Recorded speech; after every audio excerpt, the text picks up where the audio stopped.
Ladies and gentlemen, the President of the United States.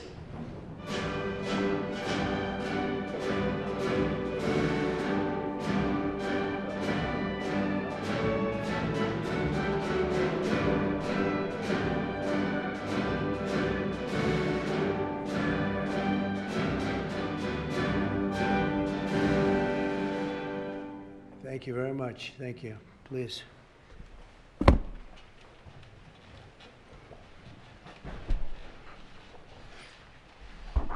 It's a great honor to have all my friends here. It's like old home week. What a job you're doing. And thank you very much for that.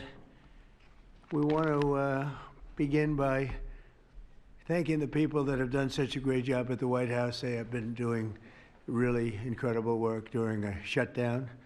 I don't even know if they're supposed to be working, but they wouldn't miss a day. So I just want to thank everybody for that very much. And we're here today to discuss a sweeping, unprecedented, and historically successful operation that my administration has carried out in recent weeks to arrest, prosecute, and permanently remove members of foreign drug cartels from American soil. And the people gathered around this table are the ones that are doing it, and in this room. Some of them sitting a little behind. Some of them, I'm surprised, are not actually at the table. You people should be very insulted by that. But you've done a great job back there. On my first day in office earlier this year, I signed an executive order to officially designate the drug cartels and savage transnational gangs as foreign terrorist organizations. It was my honor to do so. And on that same day, I also signed an order directing the creation of the Homeland Security Task Force to bring together all federal, state, and local partners to achieve the national policy goal of eliminating the cartel presence in America once and for all. And the results are, and it's early, and the results are spectacular. Led by ICE and the FBI, this task force includes the Department of Justice, the Department of War, DHS, the intelligence community, ATF, the DEA, the U.S. Marshals, and the state and local agencies in every part of our country. Other than that, we don't include too many people. That's a hell of a group, isn't it, huh? When you think of it. That's not a group you want against you. Certainly not at one time.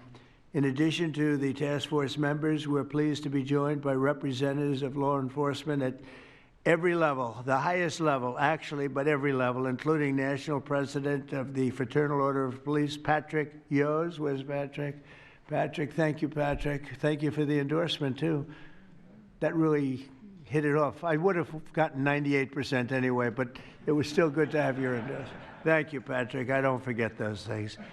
President of the National Sheriff's Association, Chris West. Chris? Thank you, Chris, very much. Great, good job. Major Cities Chief Association Executive Director, Laura Cooper. Laura? Thank you, Laura, very much. Major County Sheriffs of America Executive Director, Megan Noland. Megan, thank you. Thank you very much. And President of the National Border Patrol Council, my friend, and a very good speaker, by the way. Whenever he gets up and speaks, I say, that guy can really speak. I don't know. I don't want him to run for office. I want him to stay where he is. Paul Perez. Paul? Thank you, Paul. Where is Paul? Hi, Paul. What are you doing over there, Paul?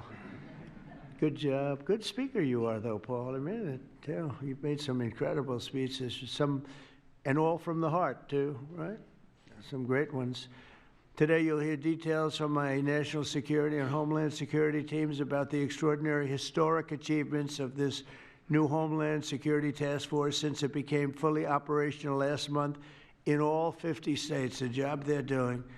What we inherited from this past administration is like disgraceful. In a matter of weeks, the task force has made the largest number of arrests of cartel leaders, operatives, and gang members in American history, more than 3,000 and counting. That includes members of the ultra-violent New Generation Cartel, the Sinaloa Cartel, the LNFM Cartel, MS-13 Cartel, and you know MS-13, the gang, and Tren de Aragua, another beauty. That's a group of real garbage we have to deal with, that we shouldn't have to deal with. These are, in addition to the massive numbers of dangerous criminals my administration arrested nationwide since January 20th, numbering over 120,000. It's a record, and 120,000 criminal arrests. Thank you very much.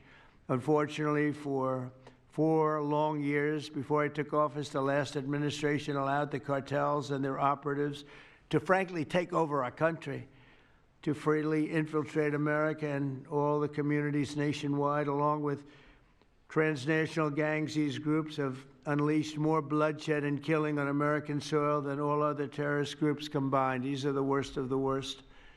It should now be clear to the entire world that the cartels are the ISIS of the Western Hemisphere, in addition to their monstrous violence, such as cutting off heads, burning their enemies alive, and burning innocent people alive, too, by the way.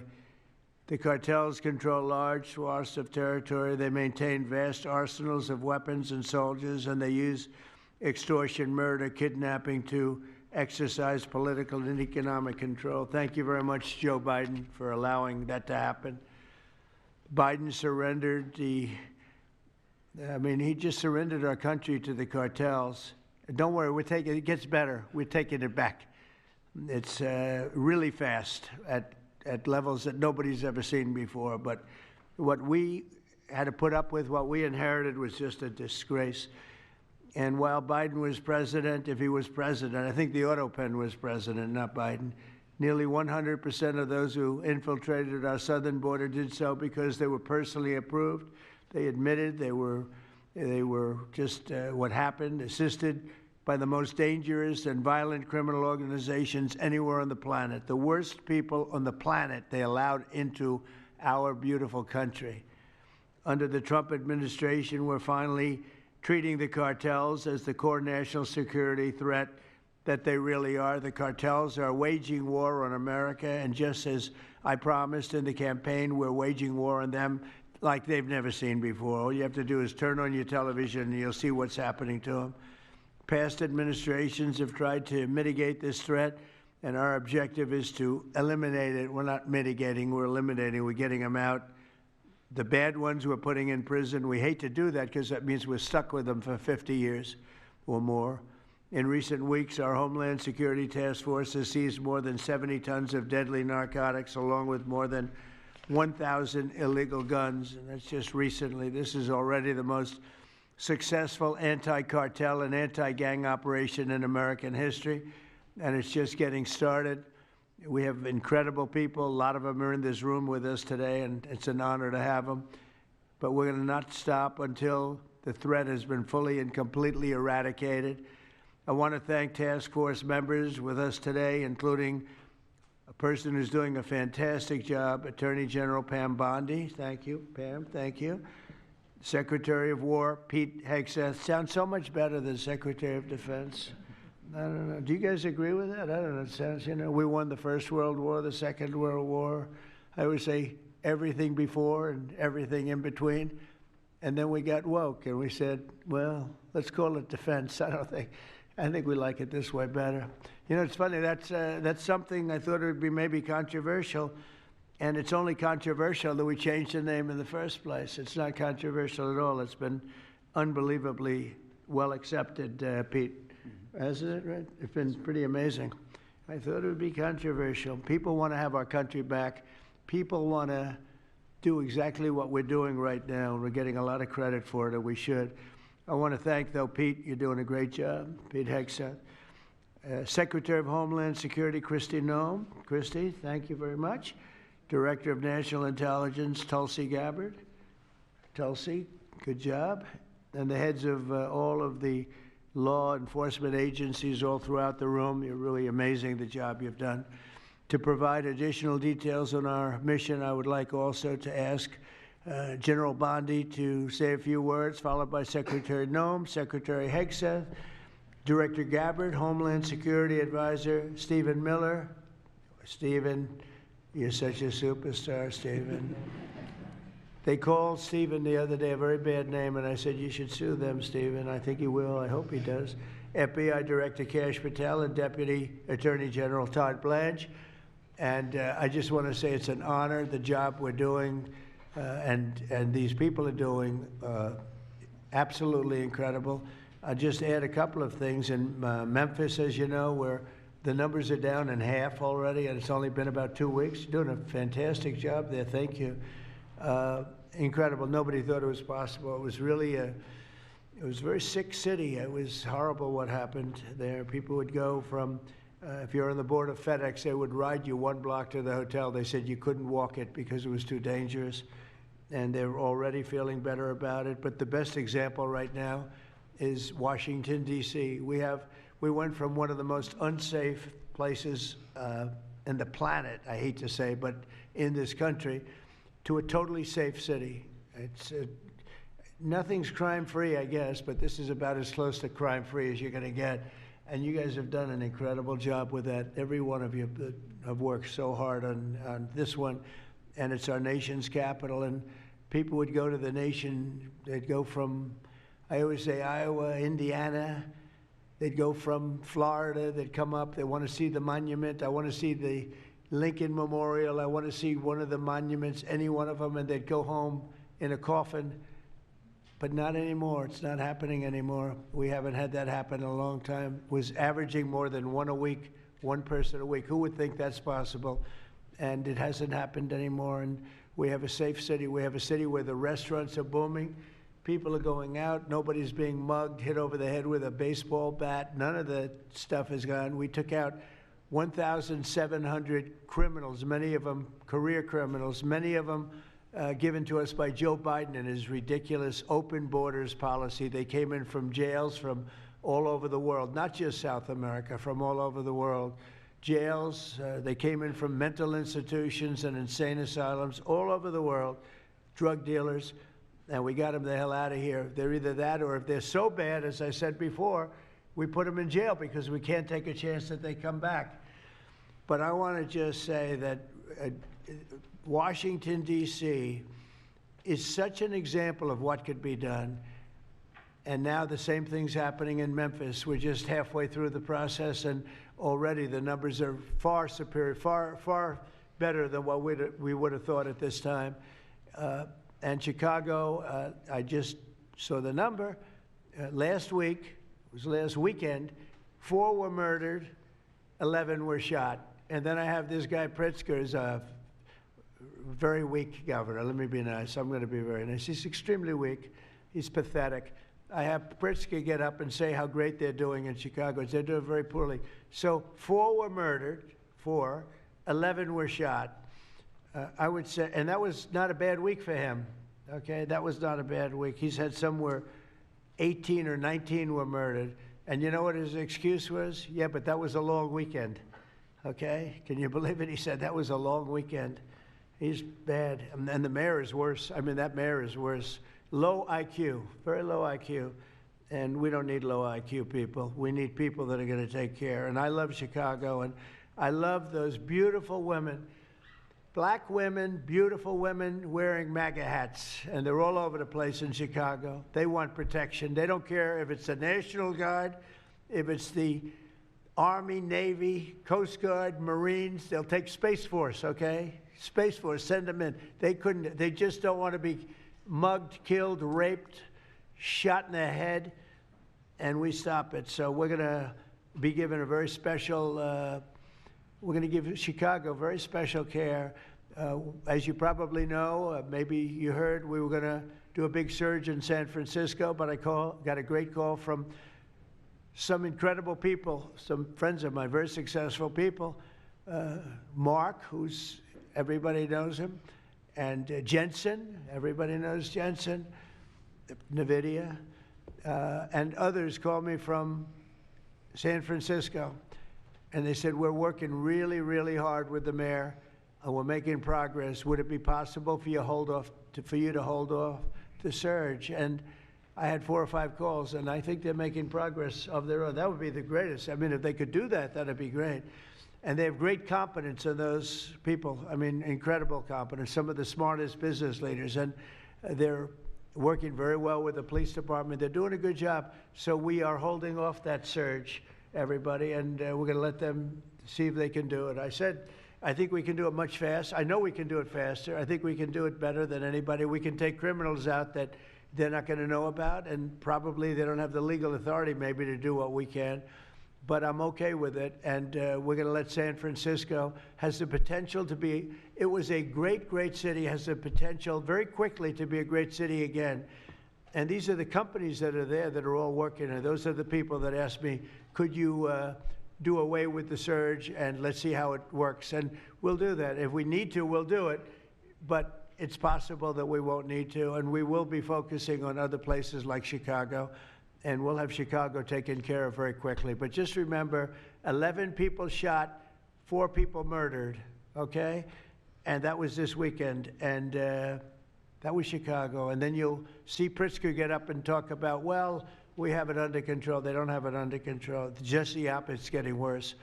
So we'll take care of, as soon as we give the go-ahead, which is all I have to do is give the go-ahead. We won the big court case the other day on the National Guard. That was a good case. Same thing with Portland, speaking of that, because that's where we won it. But, I mean, I looked the other night, Saturday night, Portland is like burning to the ground, and these people are saying, it's just friendly stuff. The whole place is burning to the ground. So we'll take care of that one. That's like an insurrection more than it is anything else. That's crazy. Portland's crazy. And then you listen to these radical left people talking about it's really okay, you're seeing things, you're really seeing things. So we're going to take care of Chicago, we're going to take care of Portland, we're going to take care of Memphis. We're proud of D.C. There's nothing to take care of anymore, but we're not going to let it ever go bad. It's never going to happen again, our nation's capital. And with that, I'm just going to tell you that Pam Bondi has done a fantastic job. And Pam, would you say a few words, please? Thank you, President Trump, and thank you for your leadership. And this is all about collaboration. And around this table, I'm looking around this table, we all work so well together. I don't think another administration in our nation's history has worked so well together. We talk constantly, Secretary Noem, Tulsi, Pete, constantly, but also all of our agencies working hand in hand, and that's why this is so successful. And these people around this table are working 7 days a week, 24 hours a day, even though the Democrats have tried to shut down the government. Terry Cole, I'm laughing because you're around the clock, you're all over the world. Director Patel, you're unstoppable what you're doing around this country. Gowdy Serralto, U.S. Marshal, Rob Sakata and Dan Driscoll wearing your ATF hats. Rob, I was on the texting, Todd Blanche and I were on texting you at 1 a.m. on cases. I mean, that's how committed all of these people are to just keeping all of our citizens safe. And that's what it's all about. And this project is the brainchild of Stephen Miller. And you are doing so much to keep our citizens safe, our kids safe, and get these drugs off our streets. Like the mayor of San Francisco and I are going to be meeting on fentanyl in a few weeks and working hand in hand on that. Secretary Noem spoke to him. But the results of this last month have been historic. As the president said, in the last month, think about this, 3,200, more than 3,200 violent gangs and drug dealers have been taken off the streets. Off the streets. Now, Director Patel and all of these agencies have also been working so hard on getting the leadership. But we are getting all the gang members off the streets and the drug dealers, Sinaloa, CJNG, MS-13, and more, TDA. 91 tons of drugs have been seized as a result of this task force. We tried to put this in perspective for you. This would be filling 4 18-wheelers, 4, all the drugs just in the last month that have been taken off the streets. 58,000 kilos of cocaine. Think about a big backyard swimming pool. That would fill 1.5 swimming pools. Just the powder cocaine that has been removed, saving lives this last month, thanks to all of these people around the table. 2,300 kilos of fentanyl powder and 2.1 million fentanyl pills off the streets. And as the president said, more than 1,000 illegal guns. The Biden administration was, for way too long, all of these great law enforcement officers surrounding the table were not able to do their jobs. What they've said is now they've been uncuffed. They can do their jobs now. We've been watching transnational gangs grow in our country, become organized, set up infrastructure in all of our states, but no longer under President Trump. We are destroying the infrastructure, and we're no longer on defense. All of these great men and women are on offense, so they better get ready. We're dismantling the cartels, and we are taking the leaders into custody and all of the gangs. We are going to supercharge this work. This is not a pilot program. This is permanent. We are here to stay. And Secretary Hegseth, we couldn't do this without you and the Department of War. Thank you all so much for everything you're doing around this table, working tirelessly. And President Trump, thank you for giving them the ability to do it. Thank you very much. Thank you. Mr. President, since the year 2000, we have lost over 1 million Americans to drugs, to overdoses, to these cartels that have proliferated that kind of a disease on our people and have gone to war with our next generation of Americans. When you signed the executive order that was protecting the American people from invasion, what you did is that you took these cartels and gangs that we've known for decades and you declared them to be what they really are, and that's terrorists. You declared war on them, and you didn't say we were just going to fight them. You said we are going to destroy them.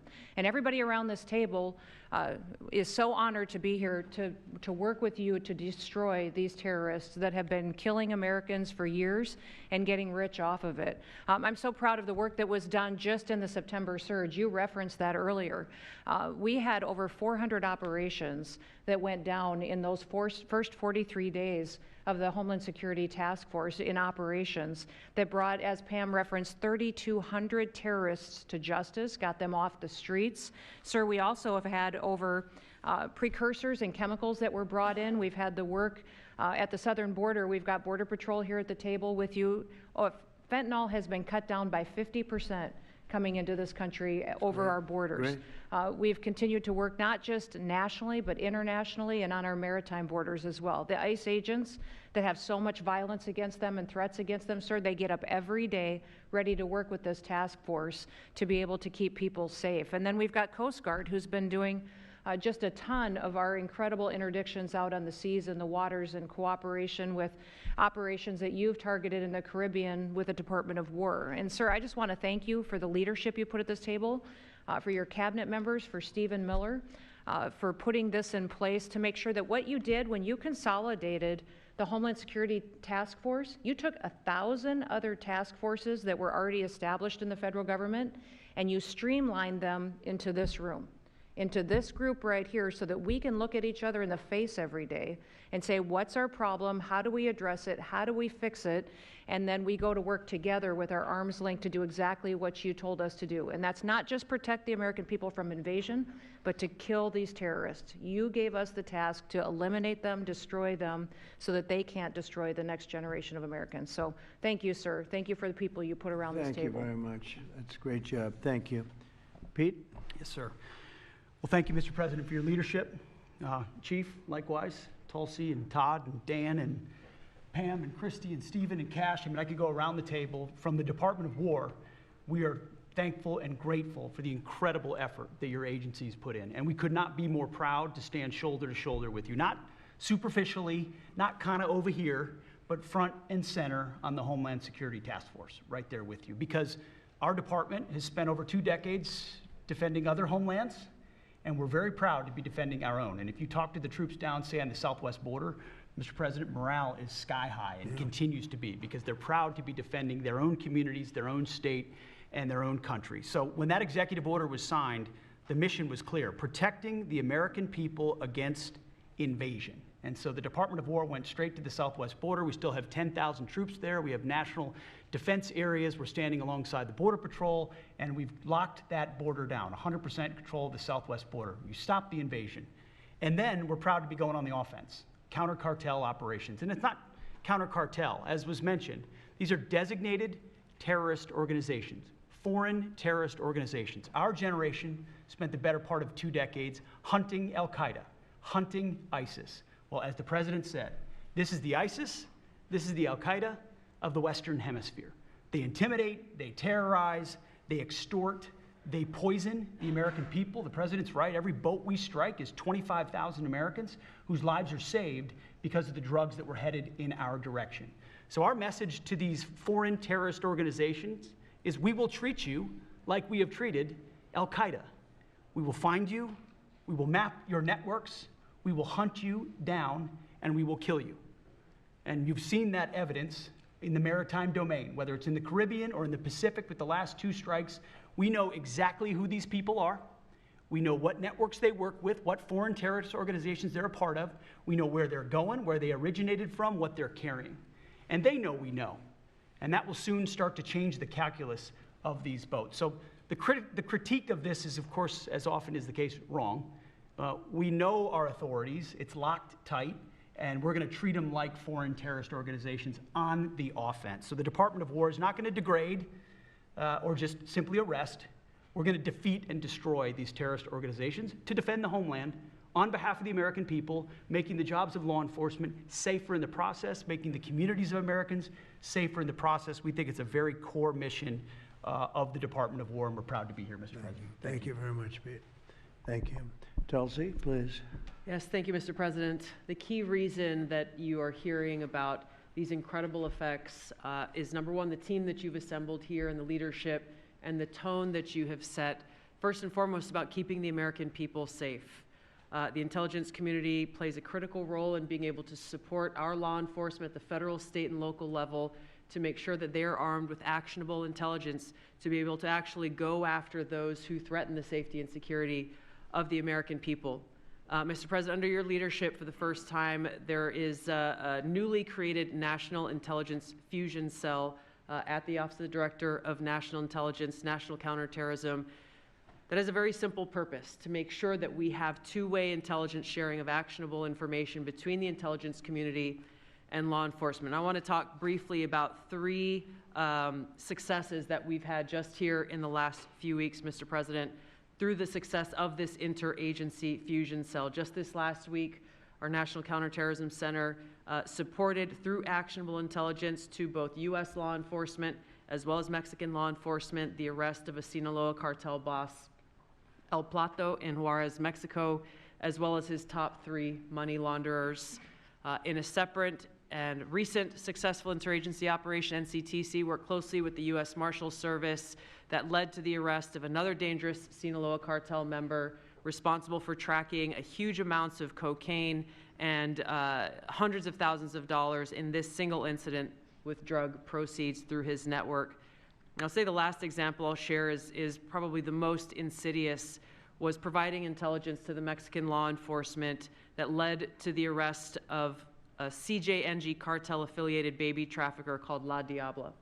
Her whole money-making operation was centered around luring pregnant women, performing illegal C-sections, harvesting organs, and selling newborn babies. Mr. President, it's your leadership that has made all of this possible. I can tell you, in the midst of this government shutdown, our folks, like everyone around this table, are working 24/7 without pay and eager to get after this because they believe in your leadership and the mission that you have presented to them. Thank you, Mr. President. I'll hand this off to Homeland Security Advisor Stephen Miller, the leader of this task force. Let me just say, Mr. President, that this country was going to die without you. This country was going to actually die without you. That's what we were facing in 2024. We've been invaded for 4 years. Our communities were sinking. Our public safety had gone to zero. Cartels were running entire communities. Sex trafficking, child trafficking, labor trafficking was out of control. Overdoses were out of control. The cartels were claiming more and more territory. City services were buckling. This was a country on the verge of dying, and you alone saved it. And when you stepped forward originally in 2016, you started the movement to make America great again, and that means make America great again in every way, and that means safety and prosperity and peace and freedom from cartels and crime and gangs. And your vision and your leadership in declaring war on the drug cartels is the single most successful public safety initiative in American history. And I need the media to understand what President Trump has done. People have been talking about drug cartels for longer than I've been alive. And everyone has just taken for granted that they can't be touched or stopped. They're too big, they're too powerful, they're too evil, they're too murderous. They can operate with impunity. And in just 9 months, President Trump is the only American leader, not just in our lifetimes, but ever, to actually take the fight to the drug cartels, to actually seek their eradication. And it is happening. And so while the Democrats are shutting the government down and fighting for free health care for illegal aliens, look at what President Trump has assembled here. He's assembled a team under his vision, direction, and leadership that is saving hundreds of thousands of lives. Hundreds of thousands of lives. And only President Trump could have done this. And I will say one last thing, which is that his courage has been an inspiration to everyone else in this room. There are people in this room, looking at, for example, at Todd Lyons, who have been relentlessly doxxed and harassed and threatened. But when they see President Trump's courage, what he's been through for 10 years to save America, when they came after his family, his businesses, his safety, his freedom, everyone at this table knows we can give whatever it takes to get the mission done. So President Trump, thank you for your leadership, your boldness, your courage, and your vision. We're honored to serve underneath you. Well, I want to thank you, Stephen. And I have to say that, I've been making the rounds. I'm leaving tomorrow for some very big meetings, including with the president of China, where I think we're going to come out very well, and everyone's going to be very happy. But everybody said the same thing. A year ago, we had a dead country. We were a dead country. We really were, in a lot of ways, not just this. We were dead as doornails on this, but we were a country that was in serious trouble and beyond that. And we have the hottest country anywhere in the world right now. The whole world is talking about it. We have the hottest country anywhere in the world. We're going to clear up this crime in our cities. We can do it quickly, too. They showed how quickly we could do it in D.C. It was a real bad place. It was a real mess. Dirty, filthy, disgusting, graffiti all over the place, tents on every ounce of parks that we had. Just disgusting. And I rode around last weekend. I rode around the city. I felt very safe in that car, but, I would have done it without it. I wouldn't need that car so much anymore, I will tell you. But the place was clean. We've started that also, not only law and order, but the cleanliness is important. I think cleanliness is almost a part of law and order. If you see dirty, disgusting streets and potholes all over the place and railings falling down and graffiti all over the marble, beautiful statuary marble columns, those gorgeous columns where they had graffiti, it's all gone. And I think it's a part of it. I really do. I think it's a big part of it. But we have a city that we can be proud of. We're going to be that way with every city we have. That's why with San Francisco, I wish them luck, but we could do it so much faster. I told the mayor, I love what you're doing. I respect it, and I respect the people that are doing it. They're the biggest people in the country. They're the biggest people in the world. A lot of the high tech. Some people like them, some people don't, but they're smart, and they want to do it. And I said, I am so honored to let you do it, and if it doesn't work out, we'll do it for you very quickly. But I just want to thank the people around this table are amazing. Cash, please go ahead. Mr. President, I'll just keep it short, but I think what the media should realize is the amount of courage it takes to do this. And you led that mission. You led it during your campaign, and you brought it to the American people. I think the media should focus on some of these numbers the Attorney General just riled off. Those aren't numbers, those are lives. Lives saved by the millions. Enough enough fentanyl to kill over 200 million Americans, gone, evaporated off our streets permanently. Your vision to safeguard American freedoms and our children and our future is the most courageous thing I've ever seen a president of the United States ever do. And your ability to marshal it out in 8 months, these statistics would have taken other administrations decades. And the partnership that you see around the table, I just want to, sum it up with the following. When I call these folks around the table, when I call our state and local law enforcement partners who have been absolutely critical to this mission, when Stephen Miller called me and said, we're going to create the Homeland Security Task Force and the FBI and DHS are going to co-lead it, I said, absolutely. The country's been yearning for this and needing it. And the one thing I see different than any other administration is when I call these people, they pick up. I don't get a voicemail. When I make an ask, they answer, and the same is true. And so the FBI is playing a pivotal role in your administration in helping lead out this mission, and Stephen's vision has finally come to life. And instead of attacking the people at this table, maybe the media should go out there and talk to the lives that have been saved forever. and the communities that have been safeguarded, because it takes courage to do that. It takes courage to implement that plan, and it takes a president and President Trump to put a leadership team like this together. We are actual friends, and I know the media doesn't want to call us that, but we do that. We do hang out. We do work together. It's a 24/7, 365 mission that doesn't turn off, Mr. President. And as Stephen said, we're inspired by your leadership, and this country's thankful for these 8 months, and I can't wait to see what the next 4 years looks like. Thank you very much. Thanks, Cascio. Great job. Todd, please. Thank you, Mr. President. The number that I think matters, over 3,266 terrorists have been taken off the streets in 2 months. And for each of those arrests, there's anywhere from between 4 to 20 law enforcement agents, federal, state, and local, executing those arrests. And that means every one of them are putting their lives on the line to make these arrests, to make our communities safer.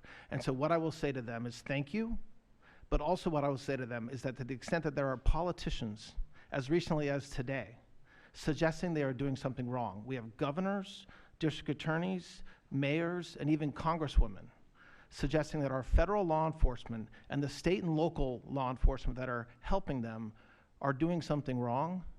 That is disgusting and something that we will not tolerate. That every day Attorney General Bondi and I talk with all of our partners, making sure that they know that if any one of our federal agents, our state or local agents working under the HSTF banner are even touched by any of these terrorists or rioters, they will be prosecuted to the fullest extent of the law. When politicians aid these terrorists by trying to give them comfort or protection or suggesting that somehow our men and women are doing the wrong thing, same problem. We will not tolerate it, Mr. President. So thank you to all of our state and local men and women that are helping us, and our federal law enforcement officers that are literally putting their lives on the line every single day. We will always protect you. Thank you, Mr. President. Thank you very much, Todd. A really good job you're doing, too. Thank you. Any questions maybe pertaining? Mr. President. How about pertaining to this for a little while? And whoa. Would you have any questions of these incredible people? Mr. President. Mr. President. Yeah, go ahead, please. Go ahead. Mr. President, thank you. Mr. President, thank you. Good to see you. If I could just ask both of you, including Secretary Hegseth, there's reporting the U.S. just sent B-1 bombers near Venezuela to ramp up some military pressure there. Is that accurate, and can you tell us more about that mission? No, it's not accurate. No, it's false. But we're not happy with Venezuela for a lot of reasons, drugs being one of them, but also they've been sending their prisoners into our country for years under the Biden administration. Not anymore. We have a closed border. We had actually nobody for the last 4 months, I guess 5 months. They say they report nothing. They report zero. I don't know if that can be possible, but we'll accept it, right, fellas? But we have closed borders. We have people coming into our country, but they only come in legally. We have the strongest borders we've ever had. We might have the strongest borders of almost any nation right now. And that's a big difference from what it was 2 years ago when everybody was pouring in. But we're very unhappy with Venezuela because of what they've done. They've emptied their prisons into our country. Nobody can do that. Only a stupid person would have accepted it. And that's what we had running our country, very stupid people. So we're not happy with Venezuela, I will tell you. Yeah. Mr. President. Mr. President. Thank you, President Trump. Go ahead. You okay? Yes. On fentanyl. We're going to lose Sorry it. about that. On fentanyl, we have President some Trump. good medical help right over there. That's all right. On fentanyl, according to CDC data, nearly 330,000 Americans died over the past 5 years from fentanyl. That's 1 in every 1,000 Americans who died. It's more than that, but that's all right. Yes, It's I more. know you think it's even more. I'll be discussing that with President Yes, Xi. so that's actually my question. I figured it was. I was wondering, since it mostly comes from China and has caused such carnage in the U.S., what are you going to say to convey the seriousness? And also a second question for you or Secretary Hegseth. Is there any evidence that China is now smuggling fentanyl through Venezuela to bypass U.S. and Mexican port controls? They are doing that, yes. But they are paying right now a 20% tariff because of fentanyl. That's billions and billions of dollars that they're paying. We're actually, on November 1st, the tariff on China goes to 157%. which is record-setting territory. And we don't want that because it's not sustainable for them. They can't sustain that. We don't want them to have to go through that. So I'm meeting with President Xi, and I would say we have some big issues, like with the farmers and various other things, but the first question I'm going to be asking him about is fentanyl. And if you think about it, they make $100 million. Think of this.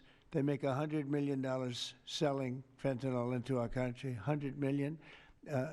They lose $100 billion with the 20% tariff. So it's not a good business proposition. It's $100 billion approximately that they have to pay.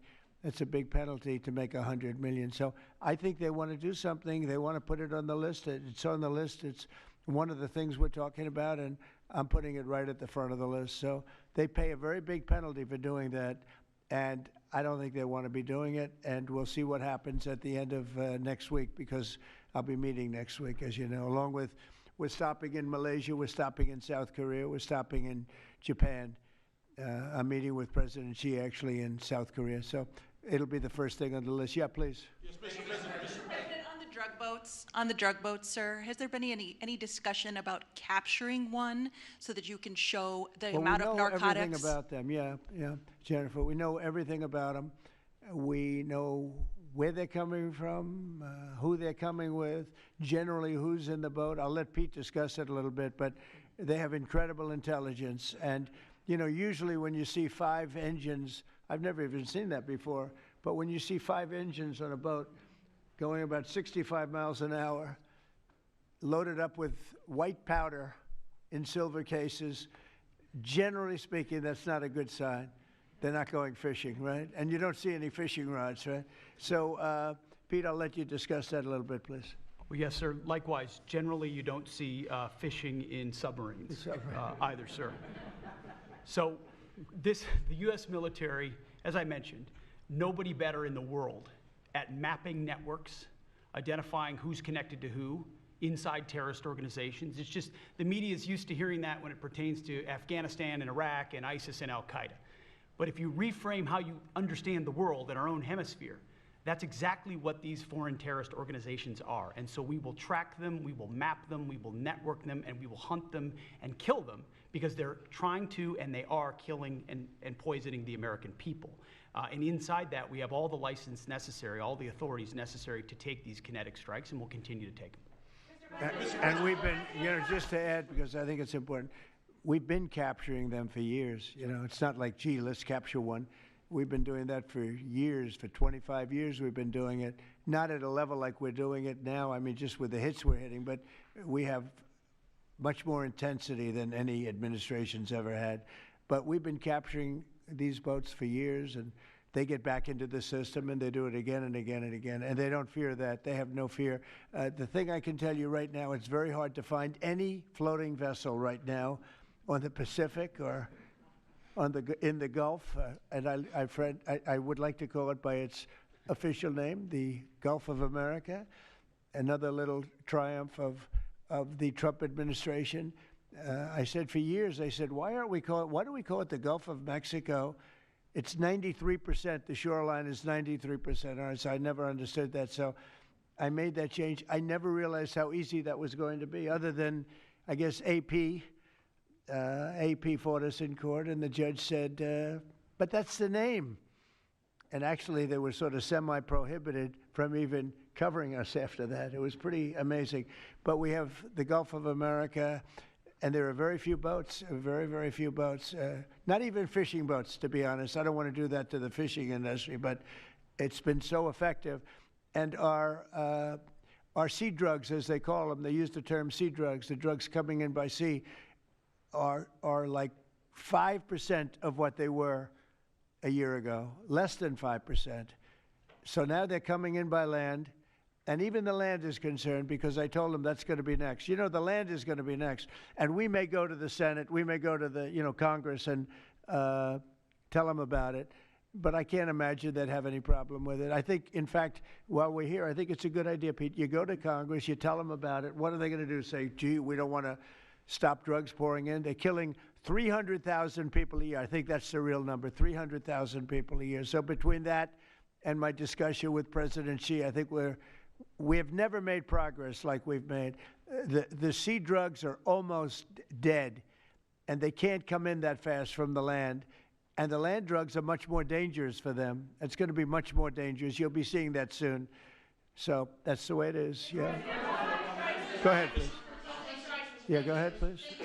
With the glasses. Go ahead. Thank you, Mr. President. Good. I wanted to ask, what's your reaction to Representative Dan Goldman calling on NYPD to arrest ICE agents who he says are acting illegally? He says they are illegally assaulting people and illegally detaining people at immigration courts in New York. Well, you know, I know Dan, and Dan's a loser. You understand. He's a guy that doesn't have what it takes. He's been trying so hard, and they're exhausted. I mean, it's so ridiculous, right? A suggestion like that. So, you know, they're just trying so hard, and it's not working. They've even now started imitating me, of all people. They want to imitate me, and they start using foul language, but they use too much of it. You know, you can't use the F word 7 times in one sentence. It doesn't work. It might work once every 7 news conferences, but you can't do it. You can't do it 7 times in one sentence. So I don't know. They're really they're in big trouble. That party. Go ahead. Mr. President. Some alleged smugglers have survived some of these recent strikes and been sent back to their home country. If they're terrorists, why not just arrest and detain them? Go ahead. 2 points on that. First, when I served in Iraq in 2005 and 2006, we used to, in sort of a gallows humor way, talk about the Iraqi catch and release program, the reality that we would catch a lot of people, hand them over, and then they would be recycled back through, and we'd have to recapture them or attack them again. And that's why changing the dynamic and actually taking kinetic strikes on these boats ought change the psychology of these foreign terrorist organizations. To those 2 that survived the shot on the semi-submersible, think again, compared to Iraq and Afghanistan, the vast majority of people that we captured on the battlefield, we handed over to the home country. Did we always like how it shaped out? Sometimes we did, sometimes we did not. But 99% would go to the Afghan authorities or the Iraqi authorities. So in this case, those 2, they were treated by American medics and handed immediately over to their countries where they came from, hopefully to face prosecution, which is a very standard way of handling something like this. And you'll do that with future survivors, anyone else who survives? We've got protocol of how we'll handle it. Mr. President. Not that guy. He's so hopeless. Go ahead. Go ahead. Yesterday, there was a vote at the Knesset on annexing the West Bank. Do you see it as a challenge to your peace efforts? Could you say that louder, please? Yes, yesterday there was a vote at the Knesset in Israel on annexing the West Bank. Do you see it as a challenge to your peace efforts? Will you answer that, please? Because I cannot understand the words you're saying. Where are you from? Where are you from? You're from France. Beautiful accent, but we can't understand what you're saying. Huh? She said a vote at the Knesset on the West Bank. The West Bank is, don't worry about the West Bank. Israel's not going to do anything with the West Bank, okay? Don't worry about it. Is that your question? They're not going to do anything with the West Bank. Don't worry about it. Israel's doing very well. They're not going to do anything with it. Yeah, please, go ahead. Thank you, President Trump. Are there any safeguards in place to protect Americans from fentanyl and cartels when you leave office in 2028? Any protocols that could be put in place in case a future administration comes in that wants open borders? And I also have a question for the Secretary of War as well after your answer. Well, the biggest thing we can do is make sure they don't come in, because open borders, they would destroy. It's amazing that our country is even surviving with what we went through, coming in by the millions and coming in from the wrong places. You know, I know all these people that run these countries, and they're smart. They're very street smart, and they're not sending their best, you know. They're not sending, they're taking them out of their prisons and their mental institutions, as I say over and over again. They're the drug dealers. They're the drug addicts. They're people that don't work. I mean, the best of them are people that don't work. They don't work. They're on welfare, their form of welfare, which is tiny. You know what their form of welfare? They give you a piece of paper. But they want people that work. They don't let those people come out because they want those people. You know, they cherish those people. Those are the people that make their country run. They give us all of the people that don't work and are murderers. 11,843 murderers came in. 11,800. Many of them committed, more than 50% committed more than one murder. Now, why do we want them? Why would Biden and that group of thugs that he had working for him, why would they accept these people? Why would he accept? Nobody understands it. You know, they say maybe they wanted the vote, but I did great with the Hispanic vote, but these are people from all over the world. Why would they do it? So one question, no matter what I do, I can't, you always like to know the opponent.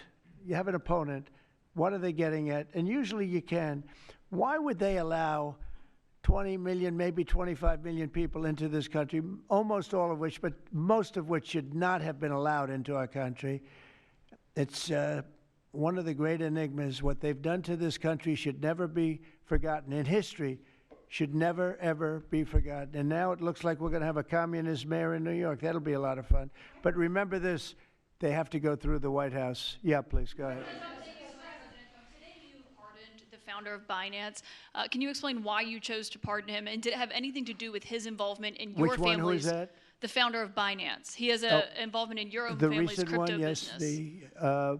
I believe we're talking about the same person because I do pardon a lot of people. I don't know. He was recommended by a lot of people. A lot of people say that, are you talking about the crypto person? A lot of people say that he wasn't guilty of anything. He served 4 months in jail, and they say that he was not guilty of anything, that what he did, well, you don't know much about crypto. You know nothing about nothing, you fake news. But let me just tell you that he was somebody that, as I was told, I don't know him. I don't believe I've ever met him. But I've been told by a lot of support. He had a lot of support. And they said that what he did is not even a crime. It wasn't a crime, that he was persecuted by the Biden administration. And so I gave him a pardon at the request of a lot of very good people. Mr. President. Yeah, please. Yes, Daniel. President, thank you so much. This is the kind of question I like. Yeah, right the numbers from this task force are jaw-dropping. I wanted to know, this is a question for you and both Stephen, since it was said this is your brainchild. What are the lessons to be learned from the success of the task force, and what are your continued goals with this task force now that you have about 3 years left? Well, the best thing we have going is we have such talent around this table. I could go over every one of these men and women, and we have unbelievable talent. They've got the naturals, you know, like somebody that hits a baseball or a golf ball or a, you know, that you see more, it's more evident. It's beautiful because it's sports. You can tell somebody right away, are they good or are they not? These people are the most talented people at what they do. And when we started talking about this, Stephen and all of us, it seemed so easy. What is surprising to me is how quickly we can straighten out a large city, a big city, a mean city, a city that's sick, that got very sick with guns all over the place, with bullets shooting all over, where you take your life in your hands if you go out and buy a loaf of bread. That's not America. That's not our country.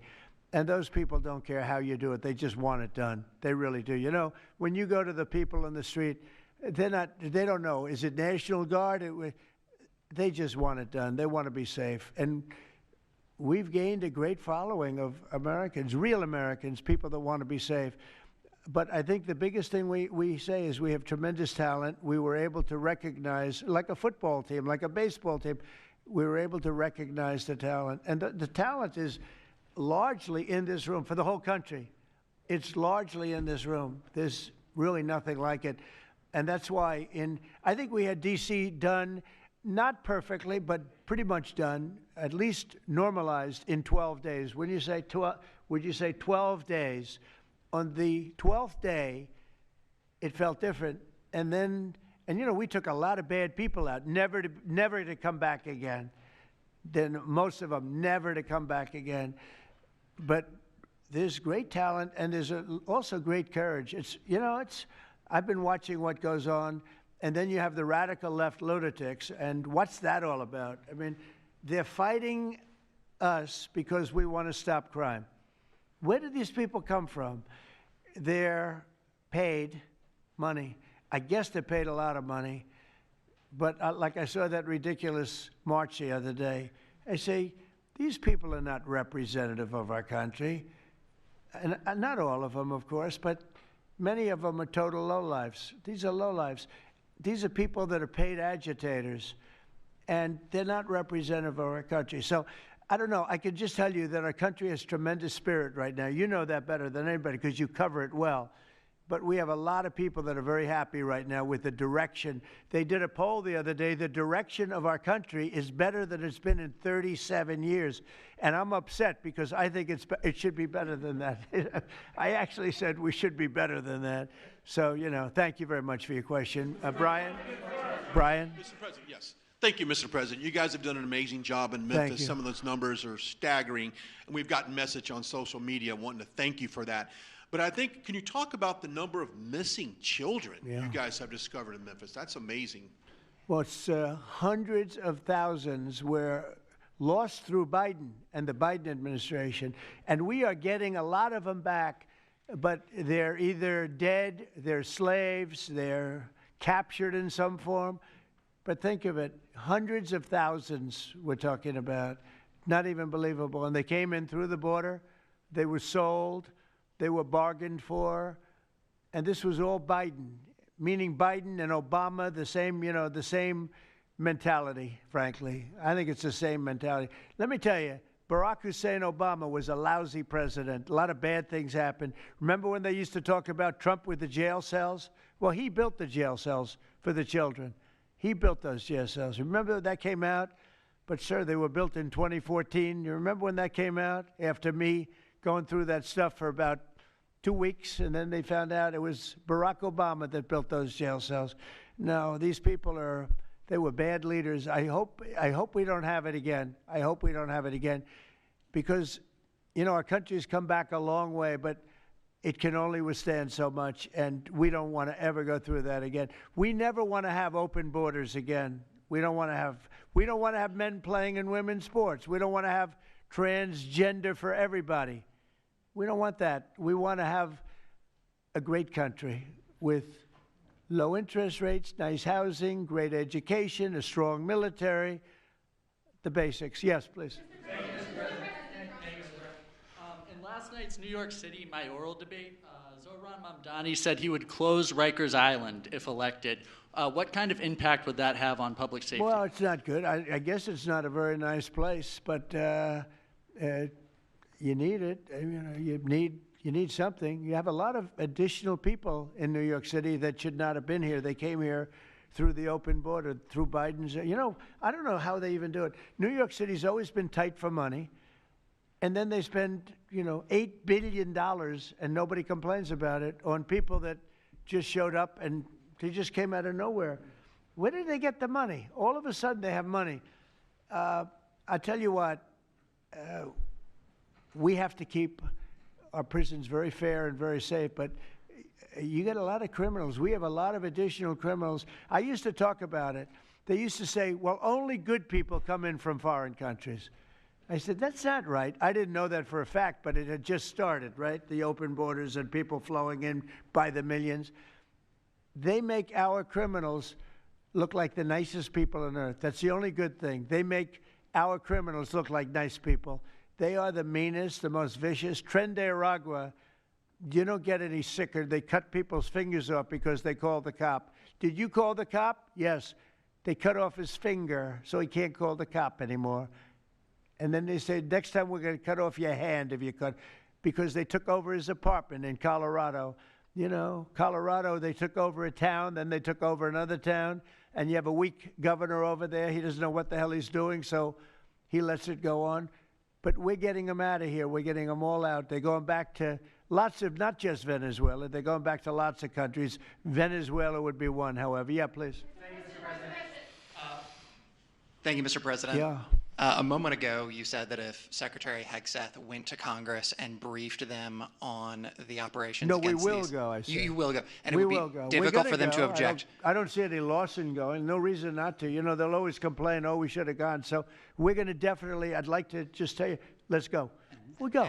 We're going to tell them what we're going to do, and I think they're going to probably like it, except for the radical left lunatics. And Mr. President, if you are declaring war against these cartels and Congress is likely to approve of that process, why not just ask for a declaration of war? Well, I don't think we're going to necessarily ask for a declaration of war. I think we're just going to kill people that are bringing drugs into our country. okay? We're going to kill them. You know, they're going to be like dead, okay? Mr. President. Yeah. Mr. President. Yes, red hair. Thank you. Beautiful red hair. Thank you. I'll tell my hairdresser that. She'll love it. This is a question for both you and the Secretary of War, Mr. Hegseth. Who are you with? I'm with the Center Square. We're a newswire service. With everything that's going on between the narco-terrorists in the Caribbean, and then also with more Chinese, Iranian, Russian ships also taking part in Venezuela. Are you have any plans of expanding operations out of Roosevelt Roads, and in fact, placing some home porting some ships there? Yeah, go ahead, Pete. We're familiar with the location that you're referring to, and we'll make sure that we're properly displaced in order to deal with the contingency we're dealing with there, and also any ways in which other countries would attempt to be involved also. So we can walk and chew gum. We're definitely keeping our eyes on near-peer adversaries at the same time, but we think sending a message on these cartels, these narco-terrorists, is an important inside our hemisphere, which for far too long, other presidents, as the president pointed out, they've ignored our own backyard and allowed other countries to increase their influence here, which only threatens the American people. We're changing that. One big thing that has happened, though, because you mentioned expansion and expand our efforts. So when I was running for office, second term, everybody was talking about the fact that nobody wanted to join the military, nobody wanted to join the great police force. You know, they didn't want to join New York's finest or any of our police forces. They didn't want to join anything having to do almost like with the country, with the uniform. We are setting records with the Army, Navy, Air Force, Marines, Space Force, Coast Guard. We're setting records. We've never had anything like it. And I'll tell you when it started, November 5th. We didn't even have to wait till January 20th. They saw spirit. And now we have people coming in that are, it's unbelievable. And if we wanted to increase our military force, if we wanted to increase any one of these, including police forces, they can now get men. People didn't want to be policemen and women. They didn't want to be firemen and women. They didn't want to go into the military. We were having tremendous recruiting problems, and now we're setting records. We literally, last year at this time, you were doing stories that the recruitment was a disaster. We couldn't get men and women to go into the military. Now we have such an overabundance. We've never had, I mean, it's, as I understand it, it's like record-setting recruitment. This is in less than a year. It's been amazing. So this is a good time to expand if we want to do it, and I think we should. I think we should, and we probably will. Yeah, please. Yeah. Blue. Questions for you. First for you and Secretary Hegseth. Is the administration supportive of sending National Guardsmen to cities for the express purpose of aiding deportation and immigration enforcement efforts? To expand deportation efforts? Sending National Guardsmen to U.S. cities for the express purpose of aiding deportation and immigration enforcement efforts. What we've done so far is stand alongside federal law enforcement in every way, facilities and personnel, but also we have a great deal of lift inside the military. We're able to move assets in a way that no other aspect of the U.S. government can. And so where we can rapidly assist with mass deportations, we have been happy to do that. And then one more question, if I may.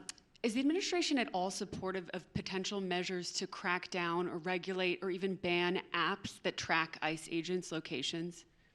What do you mean by that? Like specific apps that are used to track the location of ICE agents? I guess we'll do that. I'm not a big app guy. I'm not into that too much. I think Pam might be it. Let's go. Yes. Good answer there. Yes. These organizations, President Trump, are coming in and their apps to track our federal law enforcement officers, and it jeopardizes their lives, where they're going to be, their location. And we've actually been working really well with the tech companies who have been cooperating because they don't want our law enforcement officers to get injured. So yes. Well, I mean, I see it with ICE, where they're having, you know, where they define where they live, who they are. And, you know, I didn't have a big view on the mask, but I now understand why they should wear masks. I think it's very dangerous for them not to wear masks. They can do whatever they want. I notice some do it and some don't, but it's pretty dangerous. But when you look at, you know, you talk about that question, I think it's very dangerous, and I think you're coming down on that very hard, right? Yeah, please. Sir, Mr. President. Go ahead. Thank you, sir. When you were running for re-election in 2024, you released a video statement where you made this exact promise to show no mercy on the cartels and employ every military asset necessary to combat them. In that same video, you also said that you plan to expose all the bribes and corruptions with politicians and the cartels. We're doing that. Has your we're task trying to force do been that. looking into that in American politicians? Yeah, where the money's coming from. Because you see it. Like even that garbage deal they had this weekend, which was embarrassing to them, and the crowds were the crowds were not big. Those crowds were not big at all. But when you look at signs, and they're all made beautifully, the yellow signs, I saw the yellows, the blues, but they're all made professionally in a printing shop, looks like on Madison Avenue someplace. Some guy is paying for all that stuff. And we don't mind protest. Protest is a good thing. I protest. I'm always protesting, right? But when you see some of these people are going crazy. They're going crazy because they're getting paid. Because there's no reason for them to be going crazy. But you watch some of them, and they're professional agitators, and we are finding out who's paying them. Yeah, we have a lot of information about who they are. You're going to be very surprised when you find out. And I have a question for Secretary Hegseth. Sir, a memo circulating on social media details the establishment of a National Guard response force that's going to be trained in crowd control and civil unrest and deployed in all 50 states by April of 2026. Can you verify the authenticity of that memo, and do you have any more information on the operations? I'm not going to answer particulars on something that may be in the planning process, but we definitely do have multiple layers of National Guard response forces, whether it's in each state, whether it's regionally, whether it's Title 10 active duty, whether it's Washington, D.C. We've got a lot of different ways that constitutionally and legally we can employ Title 10 and Title 32 forces, and we will do so when necessary. Thank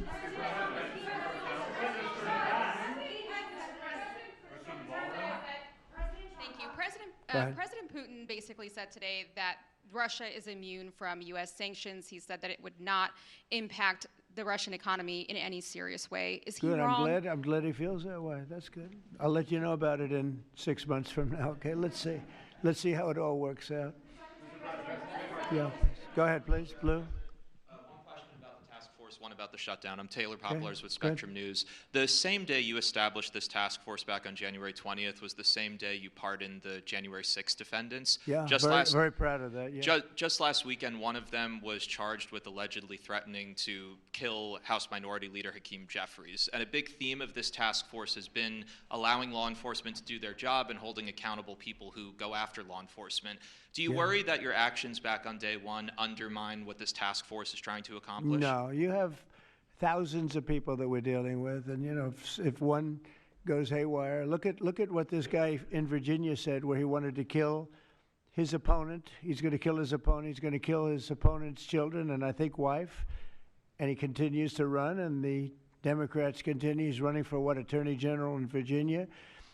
Look what he said. So now, do you think all Democrats should be prohibited from living anymore? I mean, think of what he said. He's going to kill his opponent, and he's going to kill the children of his opponent, and I think the wife. I said, this guy's sick. That is a sick guy. And how do you vote for somebody like that? But I don't view that every Democrat would say that, because not every Democrat would say that. So you can't, you know, you could have one person, but I don't know of the incident. I can say we're very proud of what we did. We had the courage to do something that should have been done. The problem, sometimes the Republicans are too nice. They're a very nice party. The Democrats play a much dirtier fight. You know, it's amazing. You go after dirty cops like Comey, and you go after, these are dirty cops. Letitia James is a dirty cop. You go after these people, and they say how horrible you are, and yet I got indicted 5 times and impeached twice. Nobody says anything about that. You know, they say, oh, they actually said the other day, oh, he's trying to indict somebody. I got indicted 4 or 5 times, Todd, maybe more than that.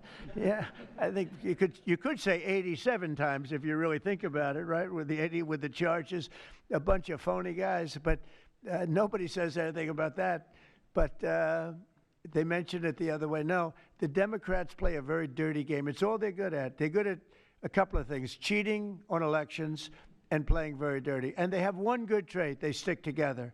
They stick together. They stick together through the worst policies that anybody's ever seen. It's unbelievable how they stick together. And I respect them for sticking together, but it's a dead party because their policies are no good. Okay. Brian, we'll do a few more and we'll go home. Wonderful. Everybody's going to go home. I'm going back to the Oval Office, however. Speaking of Democrats, there's a report that there's a grand jury on Adam Schiff for apparent mortgage fraud. If he is indicted, should he step down as a U.S. Senator? Well, you know, I'm not going to comment on that. I would just say Adam Schiff is one of the lowest forms of scum I've ever dealt with in politics. He's a horrible human being, very dishonest person. I have no idea what's going on. You tell me that he's going to be indicted. I don't know. You could ask Pam. I don't know if she could say it. Probably you are allowed to say it, but I wouldn't know about that. I can only tell you he's a very bad, I think he's actually a sick person. Do you want to talk about that? We're not going to comment on any grand jury that's open. We can't legally. I don't know. By the way, I hope it's true, but I don't know anything about it. Yeah, please. Oh, millions of dollars, yeah. Well, I also give, I give a lot of money to the White House. The White House is, as you know, I give my salary. And I usually like to steer it to the White House because this house was a little bit abandoned. First of all, for 4 years, you had a guy walking around that didn't know where the hell he was. And this house was not taken care of the way it was supposed to be. I take very good care of property. I was very good at that. And you'll notice the floors downstairs, I paid for them. Marble, the most beautiful marble you've ever seen. The white floors down in the palm room, which were... They look like they came out of, I don't want to lose because they're big supporters of mine, Home Depot, so I'm not going to say bad, but they did come out of a box from Home Depot about 30 years ago. They were all broken, but now they have the most beautiful floors, the most beautiful lights and chandeliers. I think most of you, Brian, you've seen that, right? Yes. How beautiful is that? And I take care of it. So I spend millions of dollars on this building, taking care of it. It was not properly maintained. And now it's starting to gleam like it should. It should really gleam. And you should go down and visit the Presidential Walk of Fame. Have you seen it? It's quite good. I'm sure that a lot of people coming to the White House, it's hot. It's very hot. But it's really a tribute to the presidents, past presidents of our country. Yeah, please. Mr. President. Yeah, behind you, please. Yeah, go ahead. Thank you. So on Monday, a question for you as well as Secretary Noem. On Monday, Mayor Karen Bass of LA and Representative Robert Garcia, they held a press conference and they called for an investigation into DHS, accusing them of unlawfully arresting U.S. citizens and racially profiling and only arresting people because, in Robert Garcia's words, they look like me. He's a Hispanic individual. Do you have a response to that? Are you asking me that question? You as well as Secretary Noem. They are arresting bad criminals, and they're really good at it, too. I look at the numbers, they always like to say that, oh, you're arresting this and that.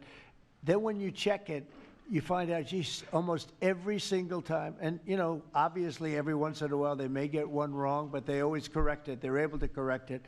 But they are arresting really bad people. They're arresting people that kill, people that would cut your throat and not even care about it. These are brave people, and it's very dangerous. And if they go even a little bit too far, they get into trouble, which is a shame. I protect them, but they get into trouble. But they're arresting very serious criminals, and they're getting them out of here. Okay, one or two more. Doug, do you have a question? I'd love to have Doug have a question, our great photographer, because he's such a great guy. And he might be the most talented person over there. I don't know. Huh? Go ahead. Let's hear your question. This guy's a real beauty. On the cartel strategy, hearing you talk about it as a war, hearing Secretary Hegseth talk about defeating and destroying and the comparisons to ISIS and Al-Qaeda, those efforts took American troops being engaged in foreign countries. Do you think that's ultimately where this is headed with the cartels, having American troops in countries like Venezuela? No, the cartels are very bad. They have a lot of bad people coming in. They were interviewed recently, and they were asking people what their problem was, and one guy said, yes, I'm up for murder. Didn't know what he was saying, obviously. You know, I'm sure his lawyer was not thrilled with his statement, but no, they're rough people coming into those cartels. Those cartels are rough. You look at what happens, the trip up is horrible, especially for women. They're being killed, they're being raped at levels that nobody thought even possible. In my opening speech, I mentioned that, but in a very light way. I mentioned the word rape. Then I found out that you take a look at what happens in those cartels. It's horrible what's going on. And we're doing the world a big service by just telling them, you know, you don't have too many cartels now because they know when they get up here, they're going to be stopped. Under Biden, they were just flowing into the country. It didn't matter what you were, where you came from, what you looked like, what your record. They didn't check records. Millions of people came into this country that should not be in our country right now. We've gotten a lot of them out.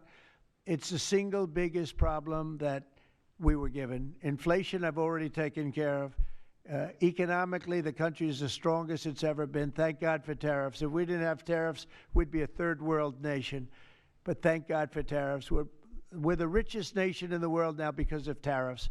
And we're able to economically protect ourselves, and we're able to really protect ourselves from a national security, situation. But we have cartels that, somebody came up with the word cartel. I won't tell you who that person was, but you got a lot of bad people in the cartels. And you could look at a country like Mexico, and I really respect the president. I really respect a lot of the people over there, but a lot of the leadership. But they are in fear in their own country because those cartels are running those countries, okay? And that includes Colombia. Colombia is a drug den. It's a drug den, and it has been for a long time. You got a lousy leader over there right now, bad guy, a thug. But they make cocaine at levels that we've never seen before, and they sell it back into this, and they're not going to get away with it much longer. We're not going to put up with it much longer. Colombia is very bad. Mexico is run by the cartels. I have great respect for the president, a woman that I think is a tremendous woman. She's a very brave woman. But Mexico is run by the cartels, and we have to defend ourselves from that. Go ahead. Let's go with you. Go ahead. Let's listen to this beauty. Shutdown by the time you return from your trip to Asia? Do I expect to have it resolved by the time I return? I don't know. I said long ago we shouldn't have been in this problem. This was September 28th. It came due in Biden's regime, and before the election, September 28th, and they pushed it off into the future. And I was running when they did that. And when you're running, but I did say, what the hell are they doing? That and debt ceiling. They also pushed the debt ceiling past the election date, so that would mean the next president has it. But I did say that I think the Democrats have gone totally crazy, and you don't know what they're going to do because they don't care about the people. They don't. I really think they have no leadership. They have a lot of very low IQ people. Jasmine Crockett is a low IQ person. A lot of them are. I don't want to insult too many of them, but a lot of them are. They have no rudder. I don't think they know what they're doing right now. They've never done this before. They always agreed to go and, called an extension. Let's do an extension and talk. Even today, look at what happened today. They don't want to pay the people that have worked. And, this was supposed to be this was a test. And they wouldn't pay the people that have been working. They said, no, we don't want to pay them. This is all the Democrats. Now, all we need is 5 Democrats. And I know a lot of Democrats that are saying they're more than 5. Probably not that many more than 5, but there are more than 5. And all we need is like 5 Democrat votes so we open our country again. Sad, though, we have the greatest economy in our history. We have the highest stock market. All these things are rocking. We will have, by the end of my first year, more than $20 trillion of investment. The all-time record is $3 trillion. I think it's China. We're going to have $20 or $21 trillion. We've never had anything like it coming in because of tariffs. The money pouring into our country, the plants that are opening, AI, automobiles, everything. And the Democrats want to close our country. They're really, they say deranged. They suffer. I guess it's Trump derangement syndrome, which I think is going down now as an official condition by the doctors. I think they get paid extra money if they handle it because it's more difficult to handle than a normal mental disease. But you know what? They really should approve an extension, get the country back to work, get the people paid. And, you know, it's very simple. You just don't know what's going on. There's something wrong with them. Yeah, it's sad, actually.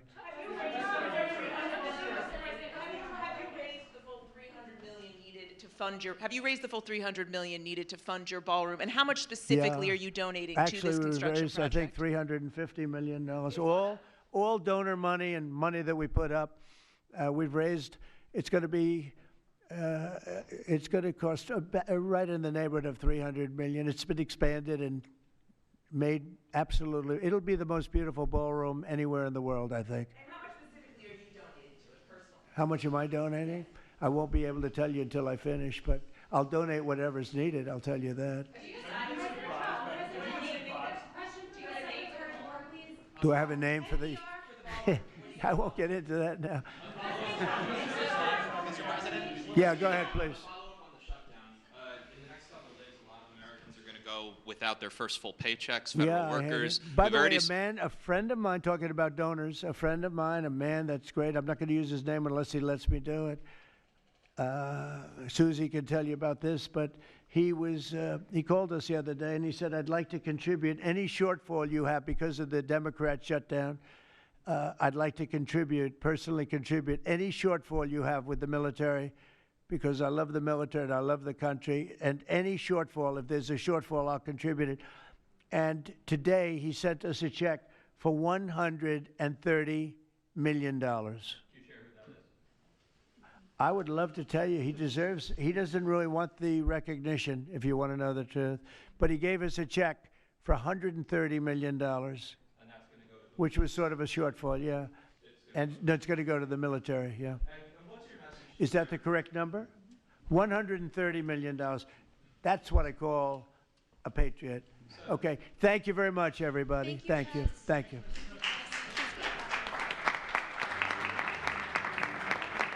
Another day